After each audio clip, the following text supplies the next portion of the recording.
So, I got the job. I know, but I'm not really sure what to do next. But I'll figure it out and I'll talk to you later. Okay, bye. Hey Tyler, so I heard you got a job.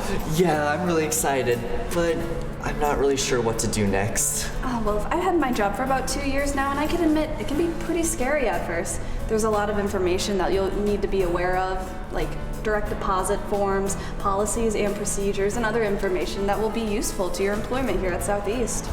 Wow. Yeah, all I know is that I got the job. Well, walk with me. I got time to go over the necessary information you'll need to know for your job here. Since you're new here at working at Southeast, I'm going to fill you in on some important information and some important benefits. Well, that's great, Sam, but I don't have that very good of a memory. What do I do if I forget something? Well, you can watch this video again, or you can come to Academic Hall, Student Financial Services.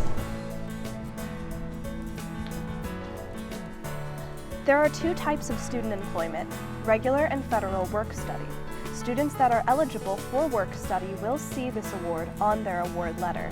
To determine eligibility, students must file a FAFSA before March 1st every year. Oh, okay, great. But why would anyone want to take a work study? Well, departments are looking for student workers all the time. Although your earnings are subject to state and federal income tax, you can exclude FWS earnings on your FAFSA the following year, making you eligible for additional aid. Don't worry, Tyler. If you're confused, just call Student Financial Services and they'll help you understand it. Once the work study is over, is the student out of a job? Check with your supervisor, because though the majority don't require it, some departments will. Oh, and just know that funds earned under student employment are delivered through a paycheck bi-weekly, and funds are not applied directly to your university account. This is a lot of information, Sam. I'm afraid I'm gonna forget something. Oh, nonsense. You'll be fine. Like I said, if you have any questions, just go to your supervisor and go to Student Financial Services and we'll be happy to assist you. Now it's time to talk about enrollment criteria. Enrollment? I thought we were almost done.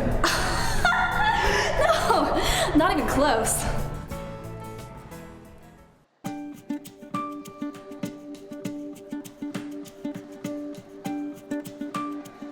Student employment has its own set of policies and procedures. They define the program and provide consistency on how the program operates. It's important for all student employees to understand these policies and procedures.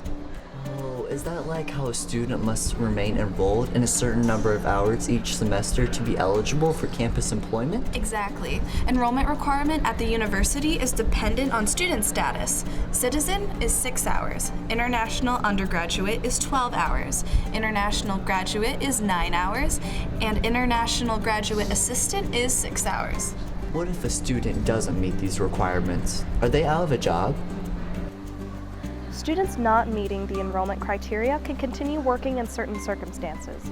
Students in their final semester may continue to work as long as they have filed for graduation with the registrar's office. International students must obtain approval from the international office. Students not enrolled in the appropriate number of credit hours will have their employment status discontinued. I'm going to be staying here over the summer. Will I be able to work more hours? To be eligible for summer employment, you must meet enrollment requirements for the prior spring semester, the current summer semester, and the future fall semester. Is there a limit of the number of hours I can work during a regular semester or a break period? A student is allowed to take up to 20 hours during the fall and spring semester. During the winter, fall, and spring breaks, a student can take up to 37.5 hours, but no matter how many jobs they have, they cannot go over those hours. What a relief I can take more hours during the summer. I like to have a little extra change on the side. What's next on the agenda? It's time to talk about policies and procedures. A student employee cannot work during scheduled class time since you can't be at two places at once. Schedules vary from department to department.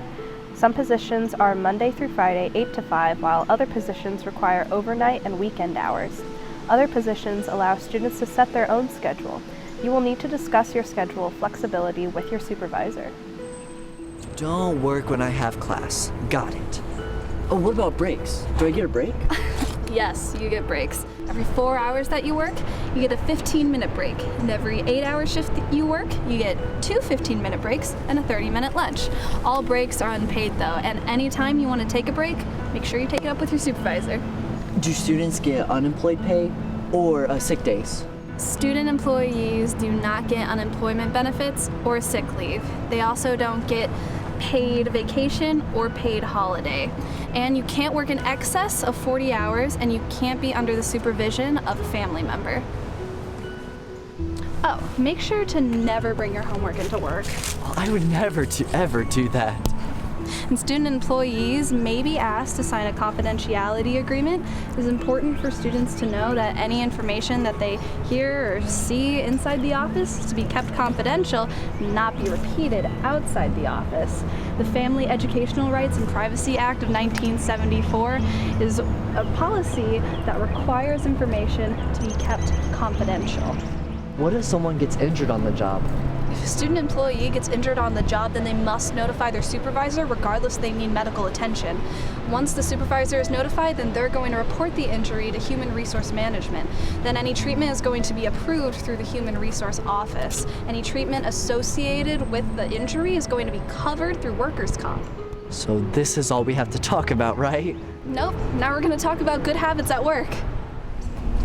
Being a good employee, it's good to show up on time and to know as soon as possible if you're going to have any tardies or absences. Any excessive tardies or absences could lead to termination.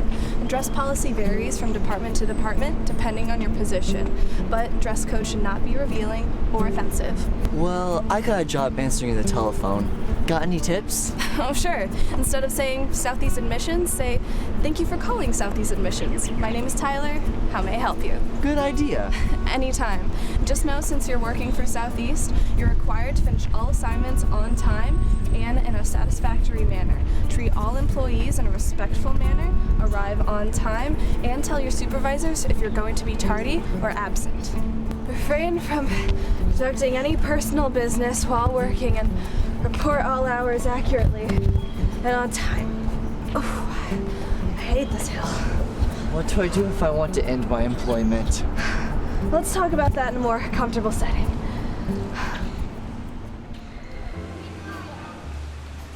Student employment is at will and not governed by a written contract or a labor union. Student employees may choose to transfer departments anytime or may resign for any position at any time for any reason. Supervisors can end employment of student employees at any time for any reason. What about more serious conduct? Serious misconduct shall result in immediate termination by a supervisor. Now on to paychecks. Your supervisor should discuss pay rate information with you before your first shift. If not, be sure to ask. In order to get paid, you must submit your hours accurately and on time. Some departments allow the supervisor to submit your hours for you. If not, you are responsible for entering the hours you work. Well, how do I enter my hours? It's easy. Let me show you. Timesheet submissions vary largely by department, so please check with your supervisor on timesheet policies. It is important to note that in some departments on campus, your supervisor will enter your time for you. If you are entering time yourself, time should be entered in the nearest 15-minute intervals. Your timesheet will indicate when it is due for submission. Generally speaking, timesheets are due Tuesday by noon. Your supervisor may have a different time submission deadline, so please check with them. Once the timesheet is closed, you will not be allowed to enter your time for that pay period. You will need to contact your supervisor immediately. Failure to submit your time in an accurate manner could result in a student not receiving a timely paycheck. Do timesheet correctly and submit it on time. Got it.